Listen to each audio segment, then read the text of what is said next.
Bonjour et bienvenue sur la chaîne de Green Spider. Donc aujourd'hui pour une nouvelle présentation de lampe de chez Soonite et en particulier donc le modèle Catapulte qui est sans conteste le modèle le plus tactique de la gamme donc de chez Soonite. Alors c'est fourni dans un packaging toujours ce qu'il y a de plus simple, c'est-à-dire une boîte en carton avec un étui ici et puis la lampe bien entendu, également un réflecteur que l'on va détailler juste après, et puis une dragonne de sécurité pour pouvoir placer autour du poignet pour garantir de ne pas perdre la lampe, et puis également des joints toriques de rechange ainsi que des joints spécifiques qui vont venir sur les deux boutons qui permettent à la fois l'allumage et puis le changement des modes.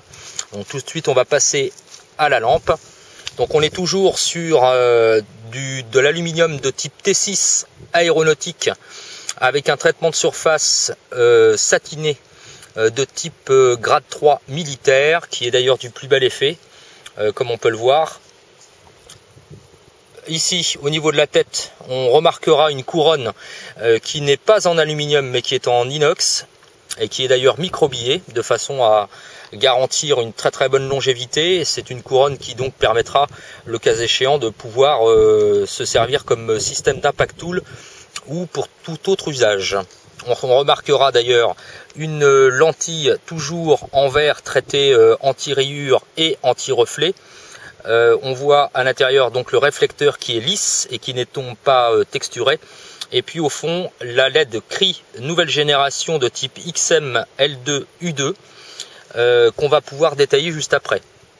Voilà au niveau des caractéristiques, donc c'est toujours à la norme IPX8, donc garantissant l'immersion de la lampe à 1,50 m pendant 30 minutes. Et puis elle résiste également à une chute d'une hauteur de 2 mètres environ sur un sol dur, bien entendu. Voilà pour les caractéristiques de la lampe. Alors c'est une lampe qui fonctionne avec deux accus de type 18650 en 2600 mAh. Ça ce sont les données constructeurs fournies sur la notice, ou éventuellement 4 piles de type CR123 ou 4 accus de type R123. Alors pas de switch à l'extrémité comme sur la plupart des lampes. Pour l'allumage ça se passe ici. Donc le premier bouton permet donc l'allumage. Donc pour ce faire il faut rester appuyé sur le bouton quelques secondes. La lampe va passer au rouge et donc après il suffira de déclencher l'allumage en lâchant l'interrupteur, voilà, et la lampe va donc s'allumer. Pour les changements de mode, c'est ici que ça se passe sur le bouton principal. Donc le premier mode est de 80 lumens avec une autonomie proposée par le constructeur avec des accus 18650 2600 mAh, je le précise, ça aura son importance dans le retexte juste après. Donc 80 lumens pour 1344 minutes, le deuxième mode 400 lumens pour 305 minutes, le troisième mode 750 lumens pendant 140 minutes, et enfin le mode boost qui est de lui 1500 lumens pour une autonomie de 70 minutes. Mais on aura l'occasion de revenir sur l'autonomie. Alors il y a également un mode stroboscopique qui va s'actionner de deux façons différentes. Soit la lampe est allumée quel que soit le type de mode enclenché, on reste appuyé une seconde et le strobe se déclenche et reste d'ailleurs permanent. L'autre option possible, c'est lorsqu'on éteint la lampe en stand-by, c'est-à-dire qu'on appuie ici mais la lampe n'est pas totalement éteinte, on va le voir tout à l'heure, et on peut à loisir actionner le strobe, voilà, directement avec le bouton ici sur l'avant. Donc c'est vraiment un caractère tactique bien entendu. Alors pour la particularité de l'allumage, comme il n'y a pas de switch à l'arrière, ça se passe de la façon suivante. Pour l'éteindre, il faut rester appuyé 3 secondes, la lampe va se mettre à émettre 2 faisceaux, voilà, et elle sera totalement éteinte. Si on n'effectue pas cette option, la lampe va rester en mode stand-by, donc les deux diodes vont se mettre à clignoter toutes les 5 secondes environ, pour vous indiquer que la lampe est en stand-by. Voilà, donc il faudra penser bien entendu à actionner le mode ici pour éteindre totalement la lampe. Voilà pour la lampe. Donc je vous fais voir un petit peu au niveau du comment ça se passe au niveau texturé, au niveau du manche. bien entendu, et du corps proprement dit de la lampe. Donc on est quand même sur une lampe torche qui est quand même de grande dimension, puisqu'on est sur une longueur totale de 26,7 cm pour un diamètre de 59 mm. Donc on est pratiquement sur 27 cm de long pour 60 mm de diamètre. Voilà. Le poids total à vide est de 560 grammes. Et avec les deux accus en 18650, on avoisine pratiquement les 700 grammes. Voilà, donc c'est quand même une lampe assez lourde. On va maintenant passer à l'étui. Alors l'étui, rien de plus classique chez la marque. On est en nylon avec doublé avec du néoprène à l'intérieur, ce qui garantit une bonne tenue au niveau de la lampe, avec bien sûr un système d'accroche sur le côté. Soit on le passe dans une ceinture de façon traditionnelle ou un ceinturon, et puis on peut éventuellement ouvrir au moyen des velcro de façon à pouvoir sécuriser autour des ceinturons ou des ceintures si on le désire. Voilà. Au niveau du réflecteur, ça c'est quelque chose qui est assez innovant chez la marque, puisque à contrario de certains autres concurrents qui proposent ce type d'accessoires justement en option, et donc il faudra inclure un coût supplémentaire pour pouvoir l'acquérir. TrueNight a eu la bonne idée de l'intégrer directement au pack de façon à pouvoir l'intégrer sur la lampe. C'est en polycarbonate, haute résistance. Il y a des joints, un gros joint à l'intérieur, comme on peut le voir, qui va pouvoir s'insérer parfaitement autour du corps de la lampe. On a également un verre qui est dépoli, de façon à pouvoir augmenter bien sûr le pouvoir d'éclairage de façon diffuse. Et puis un principe d'ouverture avec, comme on peut le voir ici, une petite languette métallique qui permet d'obtenir un semblant de ressort pour pouvoir laisser le panneau ouvert sur la lampe elle-même. Pour l'insérer dessus, rien de plus simple, on ouvre le principe de dégagement, on insère la lampe comme ceci, on referme, c'est verrouillé, pas moyen que ça puisse partir sans aucun problème. Voilà pour les caractéristiques générales de la lampe. Alors en ce qui concerne maintenant le retour d'utilisateur, sincèrement de toutes les lampes en matière tactique chez TrueNight, c'est de loin la plus performante qu'il m'ait été donné de tester.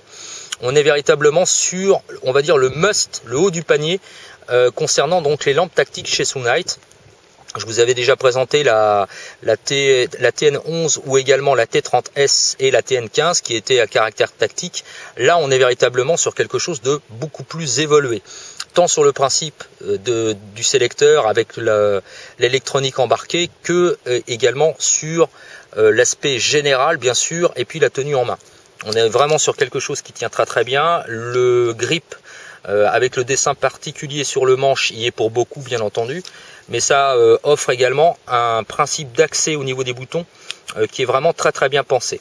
L'ouverture se fait très aisément, donc on peut bien sûr à loisir passer du mode principal, c'est-à-dire de diffusion, avec un faisceau qui est extrêmement concentré. On a un champ de vision, puisque c'est une lampe tactique qui est à une très très longue portée. On est à peu près sur 650 mètres. Moi j'ai pu la tester en milieu dégagé, il n'y a aucun souci. Donc on a un faisceau qui est véritablement concentré. Et puis si on le souhaite, bien sûr, on peut augmenter le principe de diffusion, mais là on va réduire bien sûr considérablement le point chaud.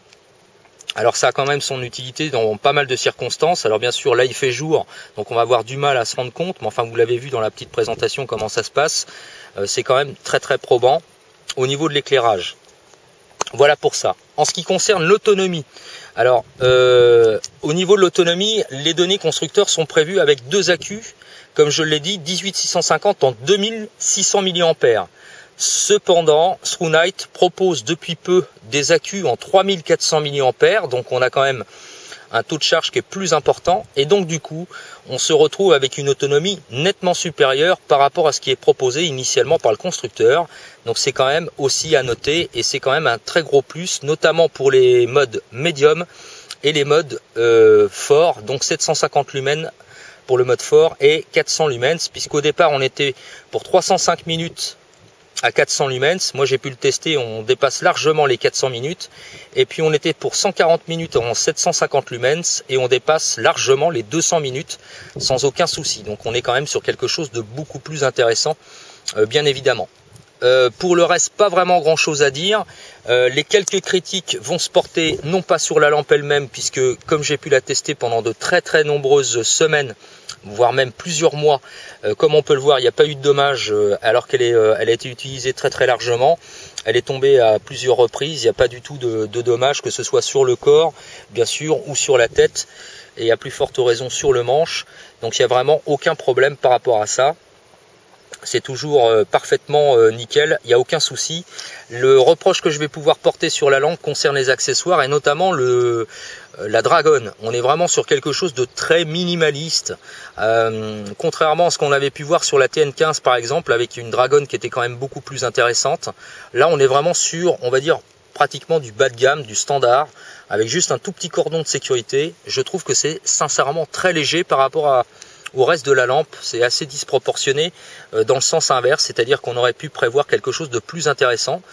Donc ça, c'est la petite critique là-dessus. Et puis l'autre critique va venir essentiellement sur l'étui. Alors même si c'est un étui qui fonctionne très bien, qui n'a pas de problème, avec un principe interne, avec une coque semi-rigide, donc ça offre quand même un minimum de souplesse tout en augmentant un petit peu la rigidité. Donc au niveau du maintien, il n'y a pas de souci. Concernant la lampe, bien sûr, quand elle est seule, c'est-à-dire sans le réflecteur. Donc on range la lampe, on se soucie peu de l'endroit dans lequel elle va être rangée, dans quel principe elle va être mise à l'intérieur de l'étui. Il n'y a pas de problème, le velcro tient parfaitement. Cependant, quand on utilise le réflecteur, comme ceci, et qu'on insère la lampe, là on va avoir quelques difficultés, puisque automatiquement il y a quelque chose de plus épais bien sûr dans l'étui, et donc du coup celui-ci n'est retenu que par le bord, à condition bien sûr de mettre le rabat au-dessus de la patte de verrouillage. Si on le met de l'autre côté, ce sera pire encore et on ne pourra quasiment pas le fermer. Donc ça c'est un petit peu dommage, parce que du coup la rétention est assez faible. Alors certes la lampe ne pourra pas sortir de son étui, puisque comme c'est un étui conique, automatiquement la lampe tient de façon verticale, mais toutefois c'est quand même quelque chose à noter. On aurait pu penser à quelque chose de plus intéressant. Voilà, mais enfin pour le reste, sincèrement, on est sur quand même quelque chose de très bien fini, de très soigné, notamment au niveau de la lampe. Les modes se changent très facilement. Le principe d'énergie, d'indicateur également d'énergie, je ne vais pas rentrer dans les détails parce que ce serait une vidéo qui serait très longue, mais on a la possibilité de voir par allumage successif où est-ce qu'on en est au niveau des charges des accus, donc c'est quand même bien foutu également. C'est bien sûr protégé contre les différences de polarité, donc si on inverse les accus, il n'y a aucun problème, pas de dommage pour la lampe, et c'est le cas également en cas de surchauffe, puisque ne l'oublions pas, 1500 lumens c'est quand même très puissant, ça a tendance à chauffer quand même assez fortement, et si on arrive à une utilisation trop soutenue, automatiquement le circuit va se mettre en place et ça coupera automatiquement l'alimentation pour garantir l'intégrité au niveau de la lampe, qu'il n'y ait pas de dommages ni au niveau de la structure ni au niveau de l'électronique embarquée. Voilà, donc au final une très bonne lampe, toutefois un tarif assez élevé. Je vous laisse les liens pour que vous puissiez aller voir, à réserver non pas à l'EDC mais bien entendu sur un principe soit professionnel pour la surveillance, etc. Éventuellement chez soi si on le souhaite, ou pourquoi pas dans la voiture. Mais bien entendu, ce ne sera pas, du fait de son gabarit et de son poids, une lampe qui sera possible d'être emmenée en EDC. Voilà, j'espère que cette vidéo vous aura plu. Comme toujours, si vous avez des questions ou des commentaires, c'est en message privé. Et je vous dis à très bientôt pour une prochaine vidéo. Et d'ici là, comme toujours, portez-vous bien et carpe diem. Salut!